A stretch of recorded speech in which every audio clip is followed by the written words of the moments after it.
Hello, and welcome to another episode of But Why, the podcast that's all about digging into big questions and tricky topics by honest conversations. This week, we're going to be looking at happiness. Today's guest is one of my mum's very favourites. In fact, anyone who I've told that I'm interviewing him has said, "Oh, I really like Will Young. I really like Will Young, or I do before I've met him properly." Let's hope I still think that at the end. I'm sure I will. Will shot to fame in 2002 after winning the first series of Pop Idol. He's released 7 albums, 4 of which have hit #1 in the UK charts, and he has 10 million record sales and 2 Brit Awards to his name. And that's just the tip of the iceberg. Will is a leading voice in mental health awareness. His highly acclaimed book, To Be a Gay Man, explored mental health awareness, particularly within the LGBTQ plus community, with a focus on gay shame. He has a podcast, The Wellbeing Lab, where he interviews experts on different mental health topics. And his second book, which I'm now going to show to the screen, Ooh. Be Yourself Only Happier, is released very, very imminently. It's a very, very impressive body of work, and I'm very interested in how all of that links to happiness. Now, I'd like to start with 3 kind of quite chilled questions, Will, Go which on. are, how are you really? What's your star sign? And what's your favourite crisp? How am I really? Quite tired because I'm quite tired. Um, I don't know my star sign. I know I'm on the cusp. I think When's your birthday? January the 20th. So I think I'm Capricorn Aquarius. Yeah. It Yeah. varies, Yeah. but my ego likes to think that that means I'm special. Um, and my You don't know. favourite crisp is skip. Have you had one recently, though? No, They you literally eat a packet and it's like, it never happened. it's like air. It really is. Only quavers. Yeah, they are great. They're both very nostalgic crisps, aren't they? But they're not a satisfying crisp. No, no, I suppose, I mean, if we're thinking of hearty crisps that are gonna fill you up, we've got to really go to Twiglets. Love a Twiglet. But then are they a crisp or are they a snack? It's difficult. I mean, I feel like crisps really would, I'd say potatoes, but then all these other root vegetables. I don't know. I don't know. Let's hero the Twiglet because it is great. And I think we should hero the Twiglet because I think it's an 80s stalwart that's really stood the test of time, and I think we should, I mean, should it get a knighthood? Probably. they are delicious, and they're not that bad for you either, I don't think. No, they're probably not. Sort of No. Marmitey. Yeah, I'm gonna find myself eating some Twiglets later today, I think, Well, and at I least think we're it gonna get some free ones, I hope. never Just works like keep on that. saying Twiglets, Twiglets, Twiglets. They'll see a sudden surge in them and they won't know why. It could be this. Uh, So, to get into the idea of happiness, can you tell me a moment that you can think of where you felt genuinely happy? well, happiness is a continuum, I think. It's very different to Mhm. contentment and um, a sense of peace. Um, so when did I last feel genuinely happy? Oh, about 5 minutes ago. I had my dog on my lap. I mean, he's not a lap dog, he's enormous. Um, What is he? he's an American pit bull. Oh, Um, right, yeah. but he thinks he's a lap dog. Um, Yeah, and I can hear the birds tweeting, and that's making me rather happy. So it's like happiness to me is not actually happiness. I mean, I used happiness on the cover of the book because I think that's a more known word, I suppose. But Mm. actually, maybe I should have used contentment. Maybe I Mhm. should have used that.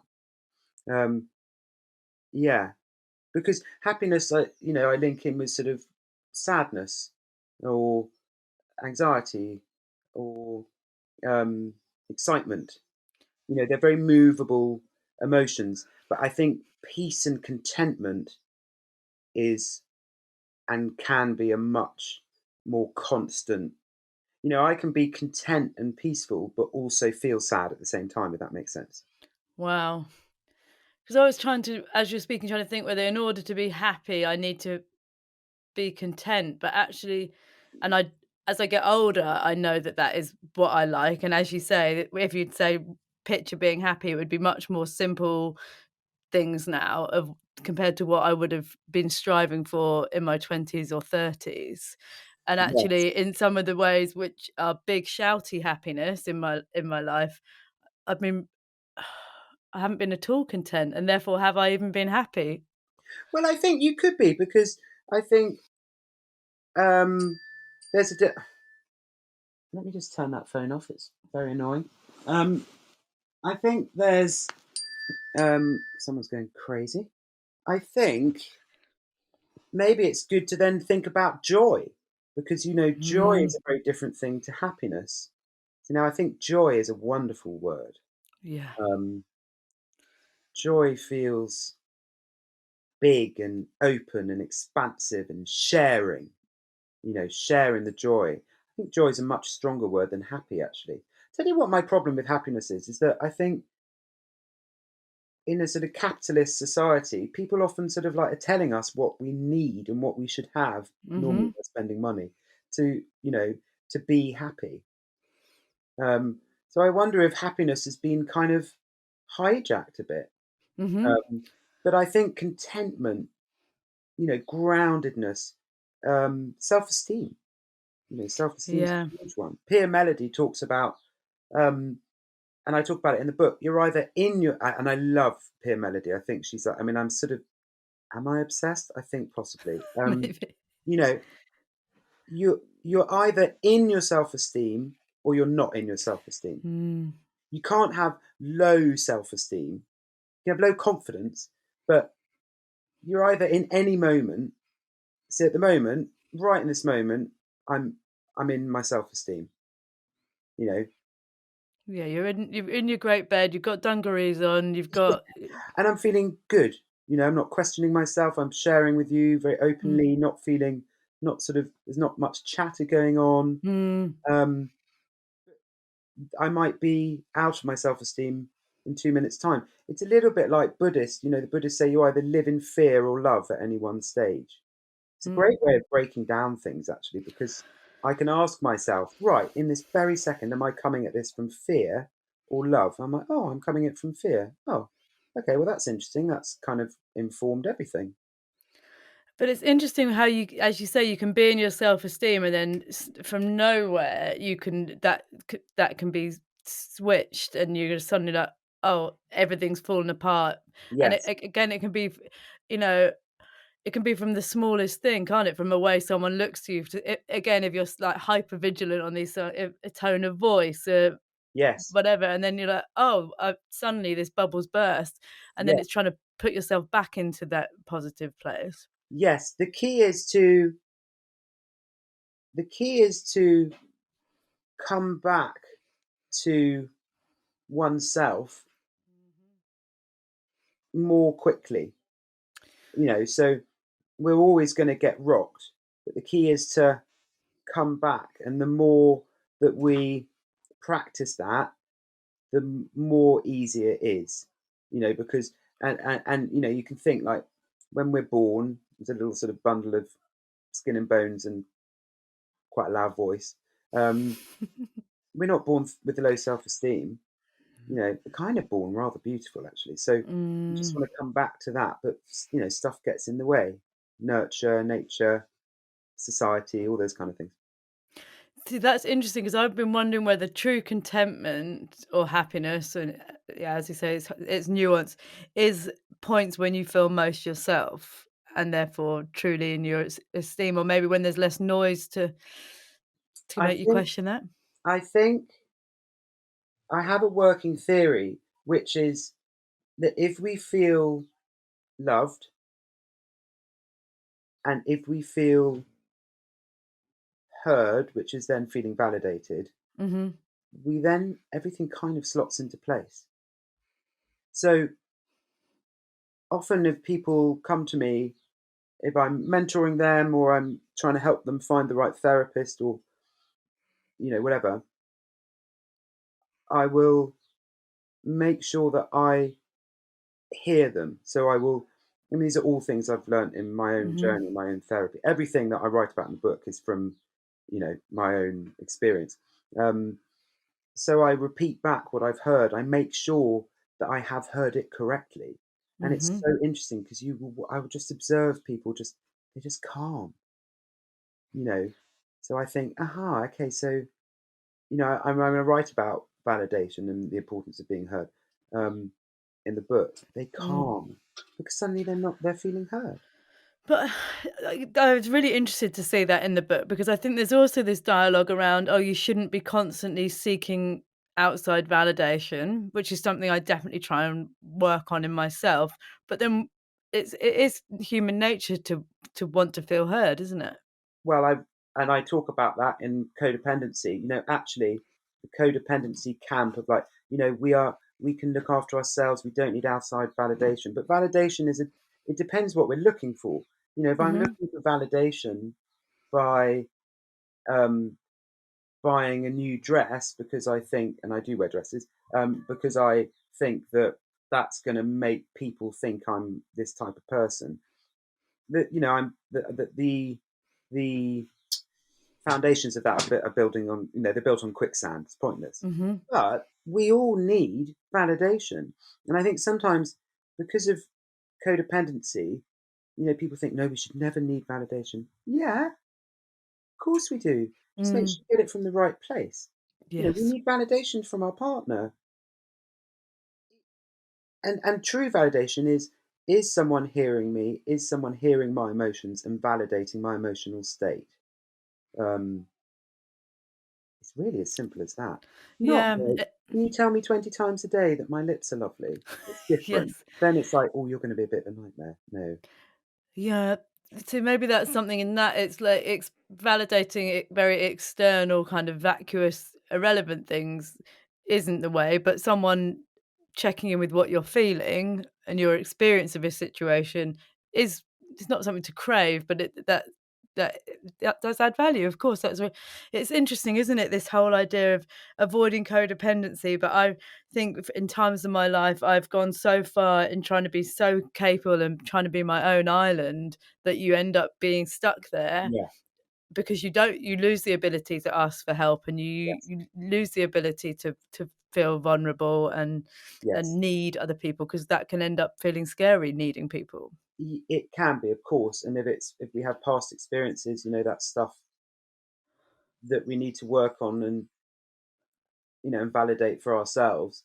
Um, but actually, I think there's a huge amount of healing that I've experienced by other people hearing me. And by the way, hearing me, not trying to fix me.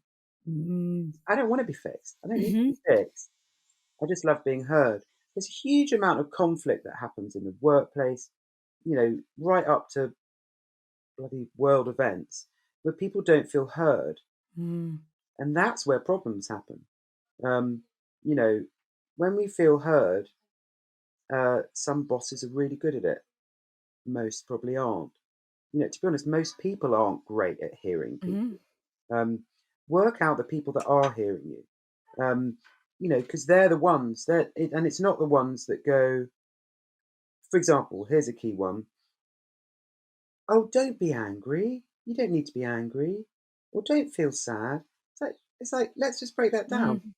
You're saying don't feel that, but it's become such a normalized part of our language that Mm. we as friends go, oh, don't feel sad. So I am feeling sad. Don't tell me not to feel sad. Mm. We've got to look at how language is, and that's come up from society. That's come up from how we've been brought up. You know, so we often invalidate each other without even Mm. realizing it. Mhm. And also that we don't say, "Oh, don't feel happy." So, but and what No, I've learned is that no, all emotions are as valuable as each other. So you can't like knock on the head the ones that you don't like the idea of. exactly. It's often what I say is it's not the emotions that are necessarily difficult. Let's take grief for example. Mhm. Grief is actually a beautiful, beautiful emotion, but it can be the stuff that blocks us to get there. Because of how we've been raised, because of the Mhm. culture that we grow up in. Oh my God, don't feel anything uncomfortable. So let's say I feel grief. Grief, actually, once I get there, is very pure. Outpouring, outpouring of grief. but it will be the discomfort that comes with it that I'll react to it and go, "Oh, no, I don't want to feel that. I don't want to feel that. I don't want to feel that." Mm. You know, those are the things that are that are difficult. You know, and those are the things that we need to unpack so that we can, as quickly as possible, feel those uncomfortable feelings and know they're not going to hurt us and let them come out. That's so true. It's the quashing of things and also the then feeling a bit mad. I was feeling anxious about something yesterday. In fact, I'm wearing this glucose monitor just to see how it affects my work in the gym, and I was worried about the numbers, and someone was just like, "Stop being worried about that." I was like, "Well, no, I am feeling worried, and by you telling me that, you've added this level of madness to it, and now I'm even more worried." Yeah, and also, why are they saying stop being worried? Because they can't cope with your worry. Yeah, You and know? then yeah, if you're an anxious person, that just is like sends you haywire. Where you want someone to say to you, "I see that you're feeling anxious. Give yourself some time, Yeah, and you'll probably feel better." And that's actually, like, even as I'm saying, I feel my nervous yeah, system drop. yeah, exactly. And there you go. There's proof in the pudding. It's like, oh, I totally hear you that you're feeling anxious about wearing your glucose and you're wearing your glucose monitor, and I make up about what the results will be. Completely validate that. Makes sense. Yeah, and the next You thing know? you know, you've moved on. Yeah, and then it's like, oh, okay, yeah, cool. Otherwise, that hold it bubbles through your whole day, and I'm thinking about that in this context of happiness actually, because where I've gone wrong before, I've been in situations where I feel like, oh, you go on an amazing holiday or you go to a beautiful event and you're like, oh, I should feel happy now. I should feel happy. But often even those things come with some anxiety or some stress, and you get into your mind that you shouldn't have any of those things because this is a happy thing. How dare I be feeling sad or anxious or Yeah. frustrated? And then suddenly you've actually ruined the happy thing because you're feeling bad about the negative, supposed negative emotions. Yes, I call that New Year's Eve syndrome. Yeah, or birthday syndrome. You know, Oh, I ruin my birthday every year. yeah, Not this year, my yeah. 40th, But but like it's we forget they're different parts of us as well. So yeah, there might be one part that's thinking this is brilliant, but if another part's come up that's maybe a younger part, you know, and we're Mhm, very unforgiving of those things, and we put a hell of a lot of pressure on mhm. ourselves. I write about Christmas in the book because I write about steps on how to handle Christmas. Because I had a brilliant therapist called Lois Evans, and she told me how to handle Christmas. And Christmas is a massive pressure cooker Mm. of forced fun. You know, and so it's that idea we put a lot of pressure on ourselves to feel happy the whole time. Yeah. And the thing is, I always now I've realised again into my 40s that anything with high expectation, of course, life can't live up to that because that isn't how life works. It doesn't all go along like a blooming Disney movie. And yeah, Christmas is. I was pleased to see that in there because I find Christmas incredibly triggering, Yeah, and I definitely know that we're not alone on that. That is across the country, there'll be people having difficult days. But what I've learned, and actually this is one of the few good things from the pandemic, that what suits me for birthdays, for Christmas, is make things low key and then build on it. 100%. Have no expectations. Don't have Yeah. expectations. But that doesn't mean being pessimistic. Just No. don't have expectations. Um, actually, I now really enjoy Christmas, but I have no expectations. And also, I Mm. just see it as another day. The thing about Christmas, also, if you break it down, it was purely a marketing thing anyway. Mhm. Father Christmas is only red because of Coca Cola. I know. It's It's bleak, isn't it? ridiculous. So it is about just breaking things down and not. Unfortunately, though, there is a hell of a lot of pressure if you take something like Christmas. Everyone looks happy in the adverts. Everyone's like, you know, I'm like, show me that family. I don't Yeah, it think doesn't so. exist. It's going to bring up a hell of a lot of stuff. Um, so my thing for Christmas is get in and get out. I mean, I actually love Christmas now, but get in and get out. If you're feeling wobbly, get in, do it, back to safety again. Yeah, and that's so true with lots of things, particularly around family, but you're just I always try and leave at the bit before anything's kicked off, before anyone's been triggered, and it's always nice to leave a situation wishing that you could stay a bit longer, and then actually maybe next time you could stay a bit longer, but there is a point when things begin to turn sour, and if you can avoid that and begin to have happier memories of things, I think that's really positive. Yeah, and it's all about safety. I mean, I use an example in the book of a friend who over this Christmas, had a thing, and that friend took themselves away from the situation, and he, left the family and went back to his home.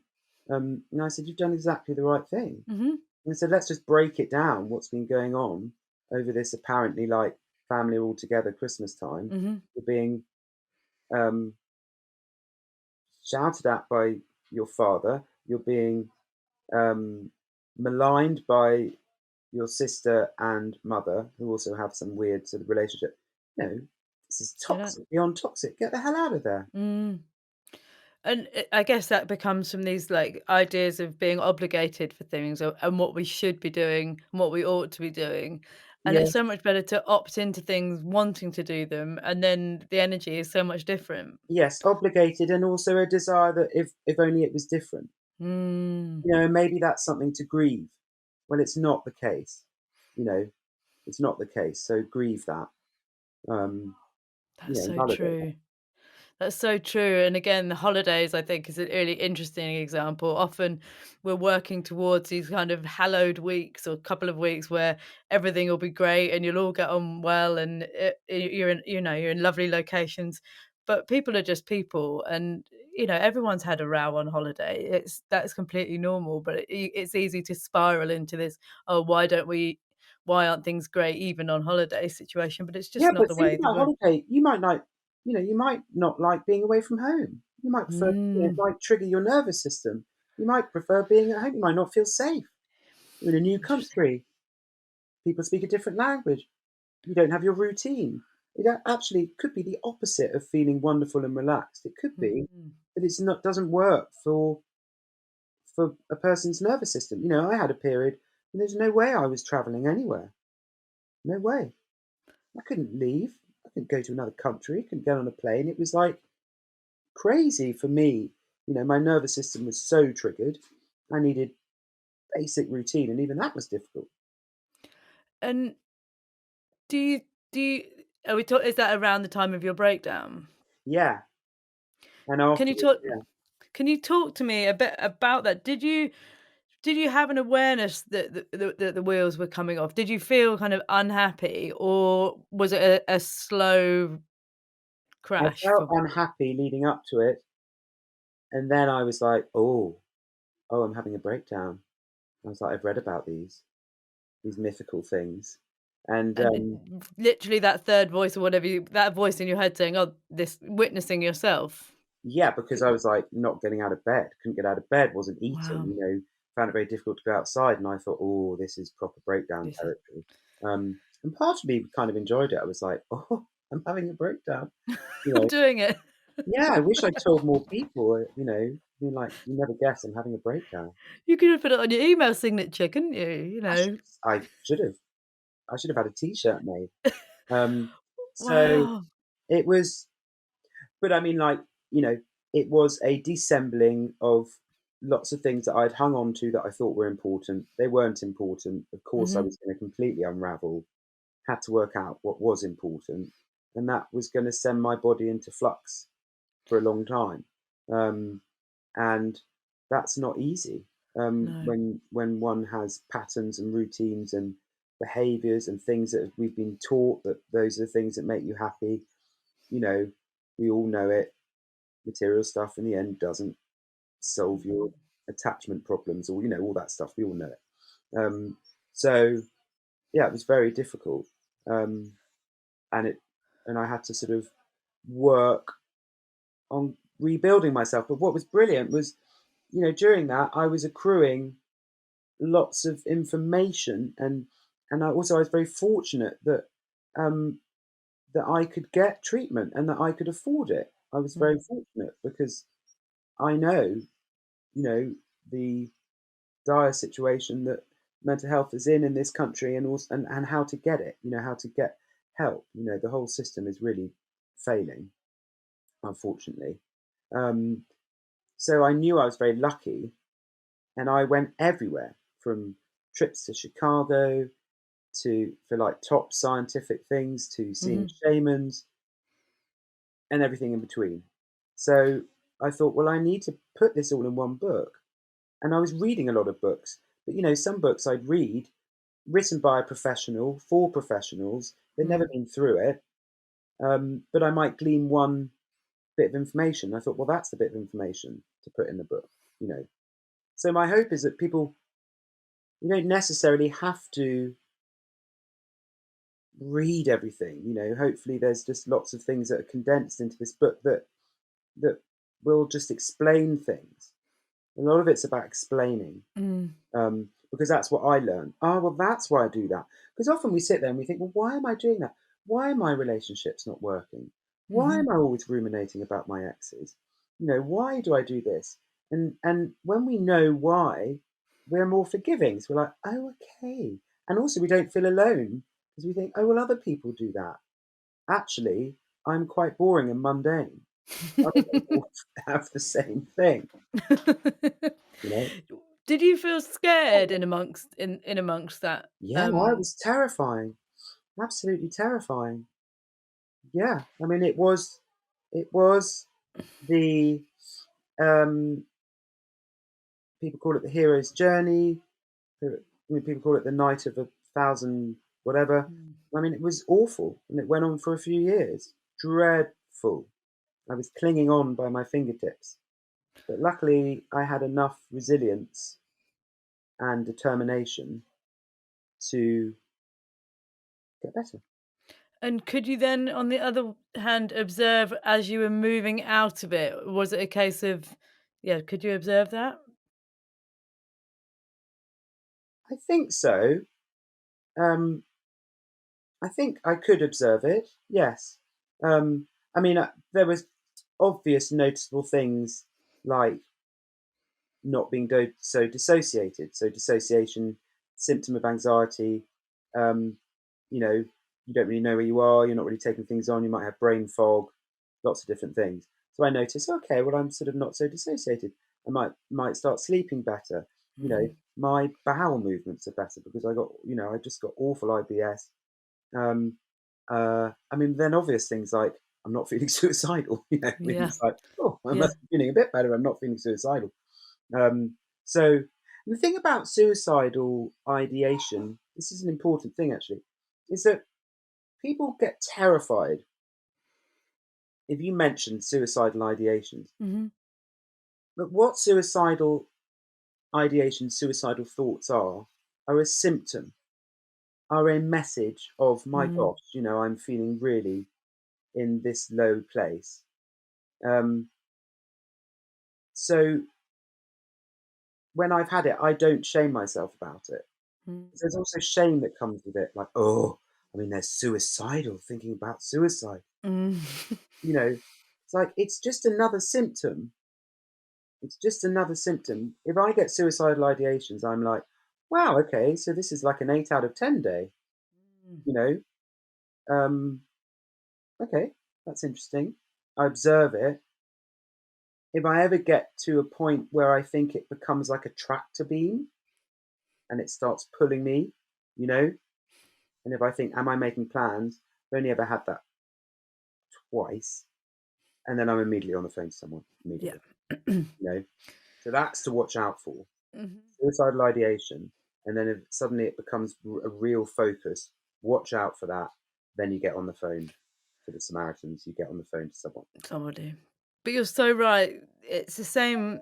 I definitely relate to that. Oh, I've had this bad thought, and then because I'm now worried about that bad thought, I'm actually sending myself further down the line rather than seeing it as a point to take note of and think, oh, I need to lean deeper into whatever is in my toolbox to try and Yes, help myself rather yes, than lean deeper into the spiraling fear about myself. yes. It's exactly. I mean, it is a scary thought. First time I had it, it was very scary. I thought, oh my god.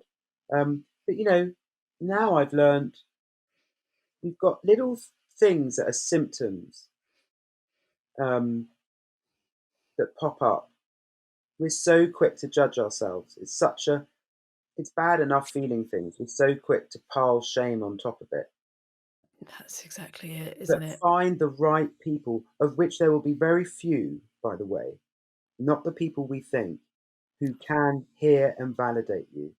And don't share your emotional. It might be upsetting that you can't share your emotional inner world with your best friend. But suddenly Mhm. you realize, shit, my best friend's a fixer. Or shit, my best friend has no emotional inner world work of their own. So they're never going to be able to get it. Mhm. You know, find the people, be a constant barometer for yourself. And, I think I write about being curious in the book. I had a therapist, Katrina Morton, who I interview on the podcast. And she always said, be curious about that. And when I was like really ill, I was like, fuck off. I don't care about being curious. But actually notice how you feel around certain people. Notice, as I heard you say earlier, oh, when I'm thinking about it being validated with my glucose monitor, my nervous system is settling. Notice those things. Mm. But that's so true about your friendships as well, that I'm beginning to learn that you can be banging your head against a wall you if people treat you or your relationship is a certain way and you keep going back to it hoping it's going to be different and hope it's going to be different. And there are things you can do to change relationships, but also sometimes you just go, actually, you aren't the right person for this Yeah, dialogue. And yeah, actually all you're doing is picking the wound if you keep trying for something. yes, yes. And maybe repeating patterns from the past, Yeah. like a really good friend of mine, they just do not have the emotional capacity. Was it very upsetting when I realized that? Yes. And would that person be really upset if they realized I don't deliberately share my inner world with them? Yes. But they don't have the capacity for it. And so I No. found a new place for that friendship. Mhm. And it doesn't do me or maybe even them any good sharing it. No. And it's fine because it means I can, you know, don't expect from people. By the way, I hate those things like, here's an angel card, pick it out for the day and read it. I'm like, fuck off. But there are some sayings that I love, and very few. And one of them is, don't expect from people what they're not willing or capable of giving. Mm. Um, and I think it's a goodie, that one. Yeah. It was never written on an angel card. I just want to let you know that. It was 10 rules to live by that my old therapist gave me. But that's a good one because then I'm not setting myself up for disappointment. But it Yes. is really disappointing when we start doing inner work of who we can share it with. Sometimes it's not our partners. Sometimes relationships have to end. So it's like, hang on a sec. Mm. We are allowed to grow as people. We can flourish. We can like spread our wings. We can do that. And sometimes it means a lot of change in life, you know? Yeah, and it's scary to experience that, but I think it was Florence Given, I can't remember the quote, but there's a lovely quote about sometimes people then come back into your life. I've Yes. I've got one really good friend who's gone on this sudden, quite unexpected big journey of kind of self-development, and I said to her recently, "I'm so glad to have you here with me. I hadn't have foreseen this a couple of years ago," and people do get there, You're right. They and do. I've that's seen and it with that's other really lovely. people. Very surprising people. And I thought, wow, that person's changed. And But suddenly you're having this conversation and it's like belonging to a club. It's a bit like, mm. aha, yes. Yes, there is such a thing called boundaries. But yeah, it's a real lesson to stop, to stop going over and over those cycles. Often you've got 2 courses of action. You either say something to someone in a way that you hope will be helpful and shine a light on them, or you change your expectation of them. But just to be perpetually frustrated and disappointed it's no good for anyone. No, I agree completely. I was interested in something you said earlier as well in relation to Christmas when you're like, "Oh, that doesn't make me a pessimistic or a pessimist." And that's something I often think about. I used to really long to be kind of a happy-go-lucky person. Like, oh my word, why do I always make everything so complicated? Why do I always want these really big connections? Why do I always want to feel all the feelings. But it's because of all this invalidation that makes that feel complicated. That's just being a human, maybe. Well, when I heard you talk about that, why do I make things so complicated? Why do I always want you said I heard you say something like something connections, Big connections, because you big talk about that connections. in the book. Like, I Yeah, realise that is the kind of what in any situation, I just want to feel connected to the people, the yeah. environment. Well, I would when I hear you say that, what comes up for me is that is crucial for me. If I'm in an environment where I'm not getting that, it's not good for me. Um, No. and I'll tell you why. It'll be because of past stuff. I didn't get that. I wasn't able to say it. Mhm. And this isn't blaming anyone. It's just the way it was, you know. And so I need that. That is my elixir. That is my like Mhm. lifeblood. I can't hang around with people for that long if they're not if I'm not if I don't feel that I can maybe you'll relate to this that I can at any point just share with someone not intensely, I'm not looking for some intense bloody moment, let's go and do some yoga breathing for an hour. No thanks, I'd rather watch Desperate Housewives. But you know I just want if I feel like I'm in an environment where I can't share, well, can I just say I've just been a bit triggered. I just wouldn't mind just talking it through just for 5 minutes, just to feel heard. And that's all it is, not Mm. intense. Then I start feel I'm going into performative mode. Yes. Then I start shaming myself. Then I start shrinking. And then what happens is, I tell you what happens. We split ourselves then because we're splitting off apart ourselves. So what I've learned is that, so for example, you know, I actually tested uh, positive for COVID, but this morning I tested negative, so that's good. Mm. Um, and I'm down in Cornwall now. I got up very early and drove down to Cornwall. I'm around my family, love my family. I also know that I've got my therapist on speed dial if needed. You know, I've got my Mhm. exercise tools with me. I'm doing this, which is lovely because I feel like I'm sharing with a like minded person who's open. And I need that shit. Mm. I know what works for me. Mm. And so I got to do it. And when I don't do it, it doesn't work. No, and you get I think you get less and less less able to perform, that's exactly it. I can do the bit that we need to do sometimes, whether that be in work or in at Christmas or whatever the thing is, but not for very long. Not No. for very long can I play the game and just have meaningless conversations, Yeah. and You I what mean, are we doing? I would make up you need that. It Mm, is what you need, and that's what you need. Some people need bloody probably Lamborghinis and, you know, they have a trillionaire lifestyle or whatever it is. For you, you need that, and I think that's beautiful. Sometimes I get in trouble. I do get in trouble because I'm too honest, because I can't yeah, lie. I I'm too know. honest, Oh, you but know? it's, But not honest to be like, "Oh, by the way, I just wanna say I hate your dress." Not in that, like, horrible way, you know? It's more just like, "This is what's going on in my life." But I crave it. I couldn't have it for years, you know? I'm really sensitive. I was a really sensitive kid. I was an mm, amazing kid. But, a lot of shit happened. Um, it was mm, no one's fault. Well, not the it was some people's fault, but it wasn't my parents' fault. mhm. Um, and so I need that now. But, I actually think for me, that's where the healing is. You know, we get spiritual wounding, and the key is to be our own be our own navigator and just but I could turn into a monster because I need constant attention. So I don't want to be a monster. I don't want to turn into a narcissist. You know, I want to slowly figure out, okay, well, where do I need what's good for me? That's why I do mental health. I love connecting with people and having real conversations, Mm. you know?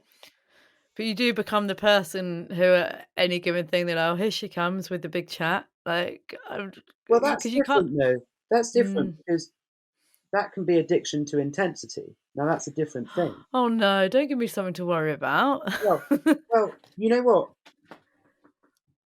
it's a really good thing to be mindful of. What a as my old therapist would say, to be curious about, and it's an opportunity. Am I Mhm. being intense or am I craving and needing some true deep connection? Yes. Different things. Yeah, you're right. Do you know what I mean? Yeah, yeah. But you don't you always like when you do meet those people who are super intense, you're like, how can they have so little self-awareness? But then maybe I'm that person and didn't realise. I don't think I am. Well, you know what? I get it though. I get it. So it's like I don't judge it. No, I totally get it. I used to always have deep and meaningful conversations. To be honest, I always will. I'll always gravitate. I went to the pub the other day. I don't drink, I so was gonna say, "Do you drink?" I don't drink. I knew and you that wouldn't was a sort drink. of maybe a harder experience. So I Mm, haven't been to a pub for a long time. Who did I gravitate towards? Well, kind of the person that I thought was the kindest there. mm. Now, not judging the other people, but for my youngest parts, at the risk of sounding wanky, they really need that. As soon as I go into a new situation, they really need a person there who they feel safe with and that they can be sensitive with. It's just the way I'm built.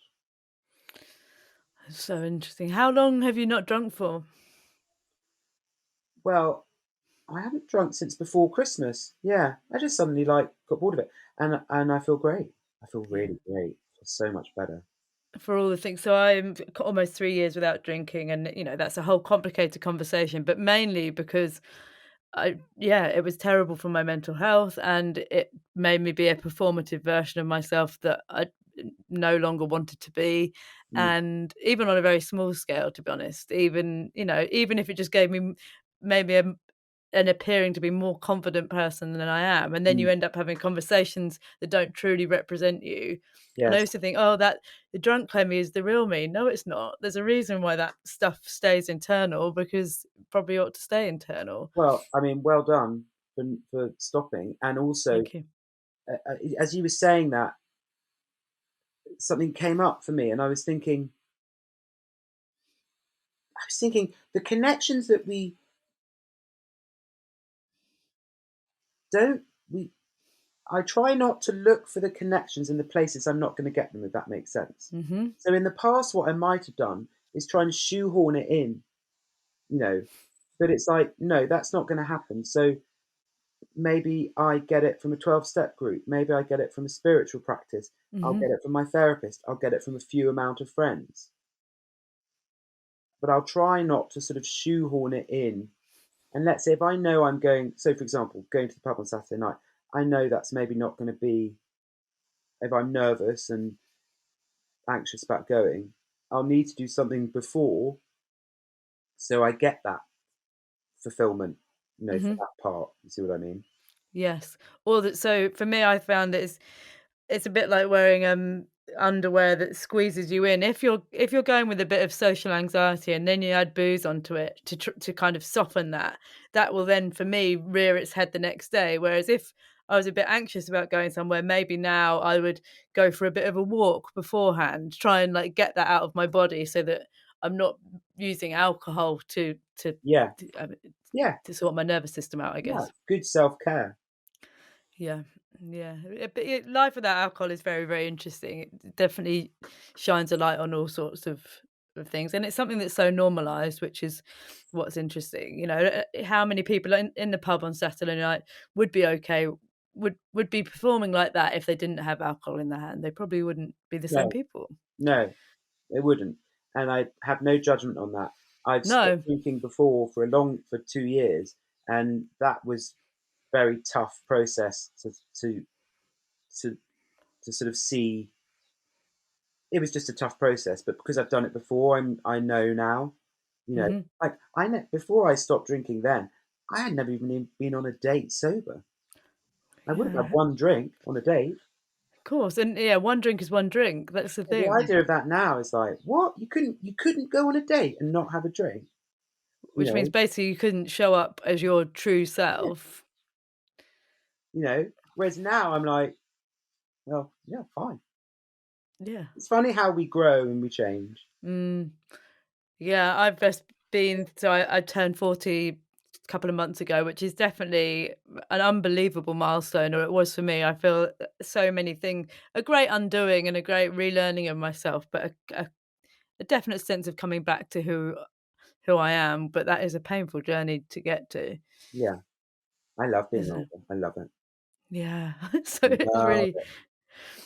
I've just been on holiday and I watched some teenagers at the hotel, and there's this guy trying to impress a girl, and he was in the pool and his teeth were chattering. He was so cold and he was staying in there just to impress her. And I thought, oh my word, you've got this whole journey to go on ahead of you. I wouldn't be a teenager for all the money in the world. Oh, you see, I didn't mind being a teenager. It was just there were moments in between that were difficult. I feel like I've come back to who I was as a teenager, which was basically wearing secondhand dungarees. That's so true. I think maybe like my early teens, yeah, there's a real great bit before your confidence kind of gets knocked, I Yeah, guess, when you're in a quite a pure experimental version of yourself. exactly. But everyone It has bef different experiences as well. Mhm. It's true. With your disassociation and finding yourself, how does that relate to the when you're in the public eye when you've been a celebrity for I guess, for want of a better word. Did that does that Will Young feel like you, or does it feel like a different person? Um, I think it does feel like me. Um, part of me would have loved to have had more of a sort of character. I think that would have made Mm, work easier and had a different name. Would have been brilliant. yes, It's yes. probably why I like acting. 'Cause it's Mm, more freeing. It's way more free. But I love acting because I can like play a psychopath. I can play this. I can play that. mm, Um, so I feel a bit more restricted as a character on stage. I would much rather be someone else on stage. And that's not because I don't love myself. It's just it's a bit scary. I don't really want to sit up there. But I think that on the whole, I don't feel like I'm a different person. I'm always interested in how quickly my performer can come out. I always think that's quite mhm. fun. Because I'll go on stage. I did a gig the other night, and I was like, "Wow, you bloody turned it on!" You know. But beforehand, I was thinking, "Oh, it's 'Cause late. yeah, Not really in the but you mood." got it. And then literally like bit of attention, and it's like I'm off. I'm off. I'm on. So it that always interests me. Yeah. Um, the skill of it interests me. You know, it's a skill. Years ago, I did a duet a few times, but the first time I did a duet with James Brown, and he did something. He noticed something. I won't go into it, but basically, he noticed there was a whole audience that were being left behind because the thing was set up for the cameras and for the Ah, audience at home. And mhm. it was a concert in the Mall in London, going up to Buckingham Palace. But there was a whole audience behind, and we're talking like thousands and thousands of people going all the way up to the palace. But because the cameras weren't there, no one was playing to them. He turned round and we went down and played to them, even though the cameras weren't there. And I learned a real lesson from him. I was like, wow, okay. Mm. And I'm using that as an example, one, to show off that I've sung with James Brown, and two, because I'm really proud of it, and two, because it is a skill and it is a talent to be a performer. It Mhm. is, Robbie Williams is a great performer because he's really skilled at it, Mm. you know. So I like that whole element to it. Yeah, it's so true. You can we can that can be lost actually, but if you're standing in front of a crowd of any size, but definitely of a huge size, you've got a room full of people's energy coming into you. Yeah, That and to hold that space for them is extraordinary. And yeah, you might be someone might be a gifted singer, but the skill to hold an audience is something else entirely. it is. My friend who's a shaman always says it's amazing the energy in the room and how that can be moved um, by performers and Yeah. manipulated. You know, particularly in acting, actually, it's incredible how you can manipulate an audience. I mean, but it's great because you can bring them on this however you want to bring them on this journey. So yeah. Because I also wonder if when we've all been to gigs where they've been, you think of the standout gigs of your life. I would like to think that for the performer, they must have been standout as well. Because I feel like for when things are wonderful, it is because of that shared energy that happens, that magic that you can't quite put your finger on. You just don't know. No, You don't know. It's a bit like you don't see the duck's feet doing that. no, There are gigs that are special, but I've learned, I might have a gig that I think is so special and someone might come back and they didn't feel it. I might have a no. gig where I wasn't feeling it and people were like, "Wow, that was wonderful." So what I learned to do as a performer was realize it's a service. Mhm. I want to enjoy it, but it's not actually about whether I do enjoy it or not. It's an hour and a half or up to 2 hours, and I'm doing my best to give people a brilliant, fulfilling experience. Mm, Whether I enjoy it, that's a bonus. If I and what I mean by that is obviously if I'm like years down the line and I'm like, I never enjoy it, I need to do a mm. different job. But for me to expect to enjoy it day in, day out is not realistic. No, it's your job. It's So it's part of my your job. job. Yeah. Yeah, But but that's the normally same. I Yeah. always have a moment in a show where I sort of go to lose myself and go to another realm. Do So you yeah, and that's very spiritual. It's wonderful. really when it's kind of out of body, It's or out of body, and I think it's part of music and energy and playing together, playing with live musicians, having the energy of the audience. yeah, It always seems to kick off. And what I do notice is that we as a group, me and the band, will tend to sort of feel it. So it does mean that something is happening. It's real. Um, and that's so beautiful. That's isn't it? just a wonderful thing. Yeah, it really is, and I think actually in the pandemic when we've been starved of live performance, you realise how much these kind of very human interactions are necessary just to I've been to gigs before where I've been like, "Oh, I've not really been in my mind at all while I've been watching that." And actually that is exactly what you want. Maybe for 2 hours, I did want to completely think about not much at all, and we've been starved of those really Yeah, but human moments. I'll tell you, some gigs I've been in, my anxiety's been such an awful level, and I've just had the worst time ever.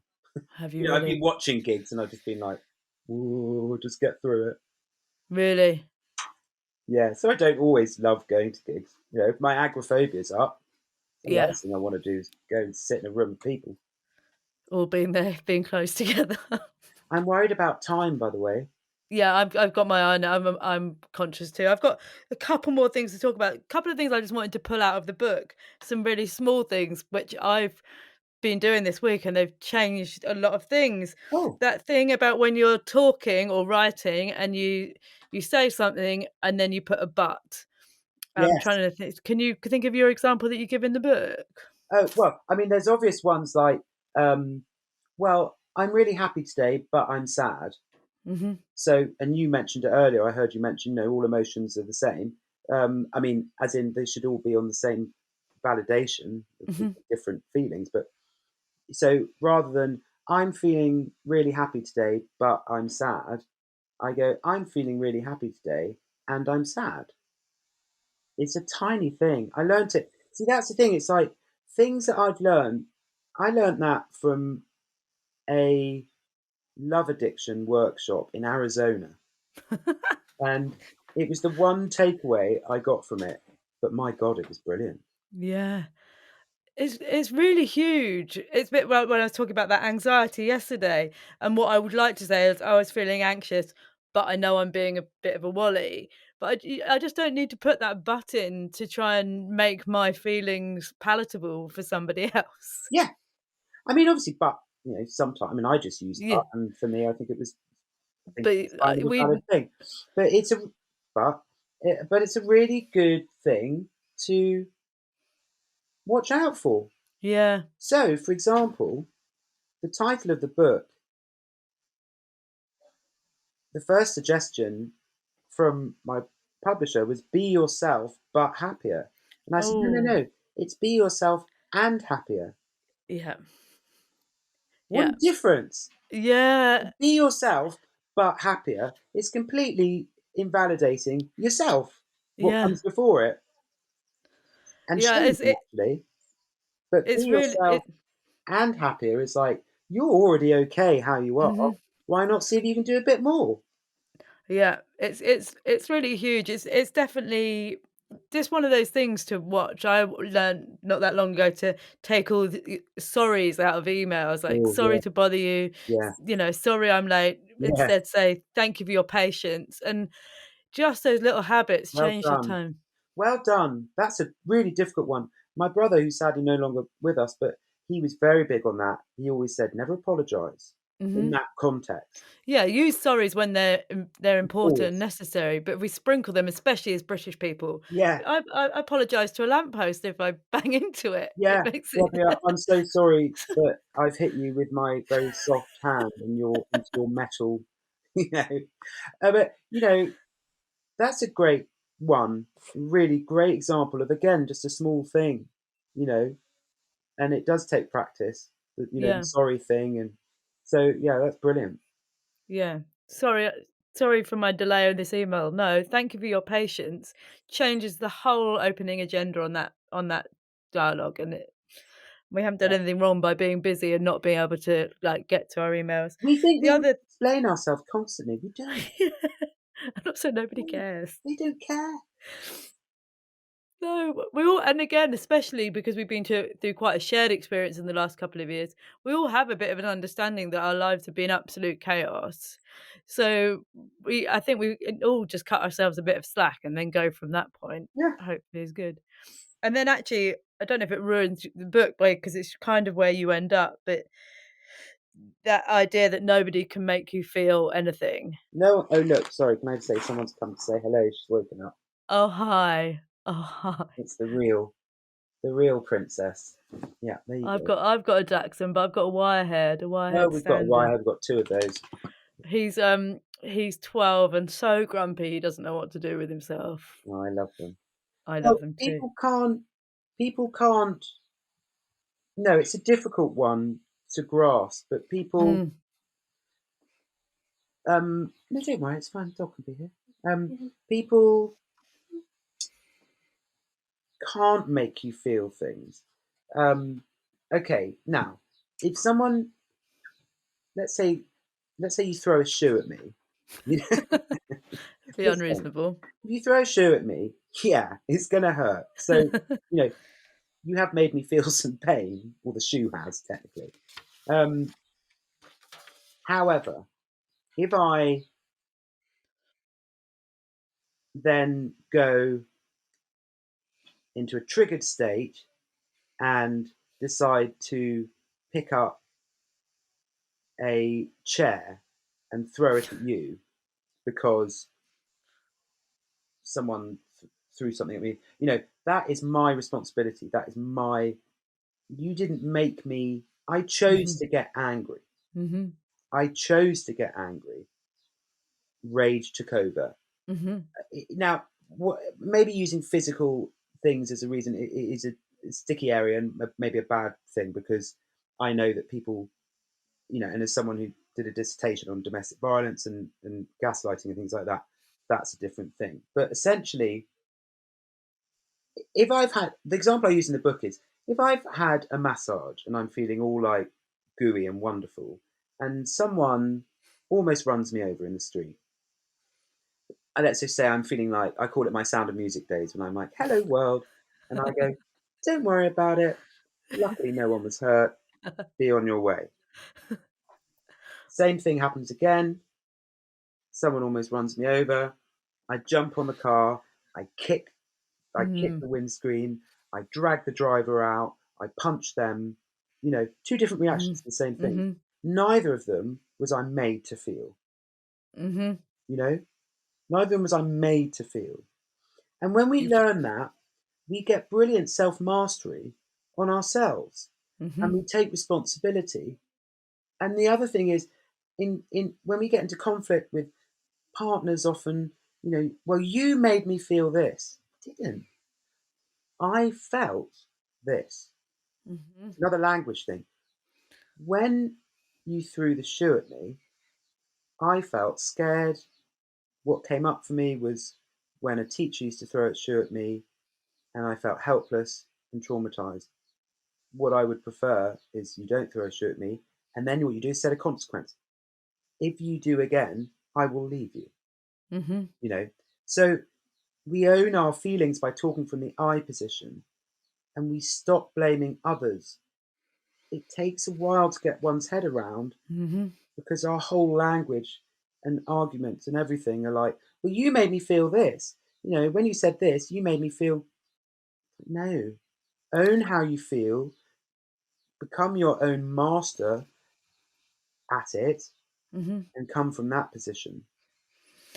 It's so true, and that actually also ladders back very neatly to the kind of idea of the topic, but that you're in charge of your own happiness, and I've really checked in on that myself. I know moments, days when something a bit bad happens to begin with, something fairly small, and you've got two paths out of that. You can go over and over it for the rest of the day, drive yourself into an absolute state of fury and sadness about it, or you can try and put it in a box, deal with it in a way, and shape the rest of your day. And I've definitely been guilty of harboring, yeah, some difficult thought patterns, and basically the only person I've ruined the day for is myself. You know what I would say to that when I heard you say about harboring patterns is the importance of being kind, even if that's what's going on, Yes, true. because that's just the brain. Hmm. So it's like stepping back from that because it's just the brain trying to work something out. Figure things out. Maybe the nervous system's triggered, and so the frontal lobes are going, well, why are we triggered? Or better work it out. It's actually almost another step back and being really kind to ourselves and going, okay, well, that's what's going on today. Yes, You true, know, and that isn't a kind of doesn't make for a bad day or a good yeah. day. It's Well, just it's well, it can make it more difficult, but yes, it doesn't mean I'm a bad person. that's I'm never yeah, going to be a Zen master. You know, what I've learned though is getting it out. yeah. Get it out, draw, journal, write, talk to people, do some exercise, whatever it Mhm. is, get it out because it's normally the stuckness that is, Rattling around. yeah, It's mad that, isn't it? yeah, Yeah, it's just getting it out, and for me, exercise is a big pathway for that, and you're just like, "Wow, I feel fundamentally like a different person just yeah, because I've managed to get that out." yeah. And it's sort of annoyingly simple. I'm like, oh, Yeah. that's annoying. Oh, all right. Well, yeah, just a big walk, and often for me, actually, a shower or a bath has a really similar Me too, effect. actually. Yeah, Yeah. yeah. Um, two quick questions before we wrap up, because I know that producer Steve will be feeling tense on the other end of this. Where can people find you, and can you do another quick plug of your book because that's Oh God, important, where can people find me? Normally in a bric-a-brac shop. or in a bed with Daxons and a lovely wall behind it? Um, well, on Instagram, I think I'm Will Young Official. Yeah. Um, Yeah, you're around. You're just quite easy to Google. find. And yeah, and the book, I'm very pleased, very proud of that. It's an A to Z guide of well-being. It's called Be Yourself and Happier. Very It's simple, but I think quite effective. Yeah. it genuinely is. So I try and read people's books, obviously, in prep for this, and often I do a bit of a skim read because I haven't got time. But I genuinely have read your book cover to cover and actually gone back to a few bits. So, and I've read a lot of self help kind of book. It's brilliant. Thank you. Yeah, I always read people's stuff. Um, I love what people have to say. I love it. Yeah. But the important thing for yours is that, especially if someone was in a bit of a tricky spot, it's really accessible. My Yeah, you can brain just just yeah, yeah, you yeah, can just click compute it, in. which is My border yeah. terrier's just turned up now. They're all coming in. They want a They're part all of the coming in. So my last question, because the whole podcast is kind of about honesty, is if you could have an honest conversation with one person, who would it be and what would you say? Ooh. Oh God. I think it probably is an old friend that I ended the friendship. But at the time I didn't feel I didn't feel safe enough to be having the conversation that I wanted to have. Um, and I completely validate that. You know, Mhm. I felt scared of the person and Mhm. I didn't want to have that conversation. I also didn't want to keep the friendship going, so I sort of didn't really see any point. Mhm. However, um, I would like to have that conversation to get resolution. I don't know if I ever will, but I think I still need to either do some sort of one of those wanky things like write a letter and burn it, or But mm, I think one of those. So mm. that's the first thing that came up. That's my most honest answer to you. It's a beautiful one. I'm just going to share one of somebody else's that I think you might be envious of. There's a brilliant account, a girl called the Chief Shepherdess, who I recommend following. Yes, She was a. Do you follow her? yes, Yeah, I she know of said her. that. Yeah. Do you? She said she would have an honest conversation with her dog and found out if her dog really liked her or if her dog was just using her for shelter and food. Oh, that's so sweet. And I it's know. I was really like, you know, potentially yeah, sad and heartbreaking yeah. and I was like, well, what soul happens if the crushing. dog was like ambivalent and like, yeah, I don't really like you that much at all, actually. I think this one is Esme. Do you love me? You love me? Mm, yeah, not confidently, yes. You should write that letter to your friend, though. I think you do know that even if it never goes anywhere, it might help you figure something out. Yes, yes, I think I will get there. It's it's always a process. It's all a So process. just Yeah. noticing stuff. And then Yeah. that's interesting. That's Yeah. come up. Well, thank you so much, Will. It's been an absolute pleasure. My mum will be pleased because you're every bit as lovely as I thought you would be. Oh, good. It's been gorgeous. And do you say you've driven to Cornwall this morning? Yes, What time did you get up? 5, Oof, but it's it's a long fine. day ahead for you. Well, you're there now, aren't you? Yeah, well, that's why I'm in bed. It Yeah, just fair meant I enough. could miss the traffic. I made a Yeah. decision. I went to bed early. Yeah, Yeah. I mean, the thing is, it's the only way to do the drive to Cornwall. Otherwise, it can literally take you all day. and it goes sort of quickly, really. Yeah, Um, you're there. Have a gorgeous day in Cornwall then. Thank you very much. It's really Very nice to nice. talk to you. You too. Thank you.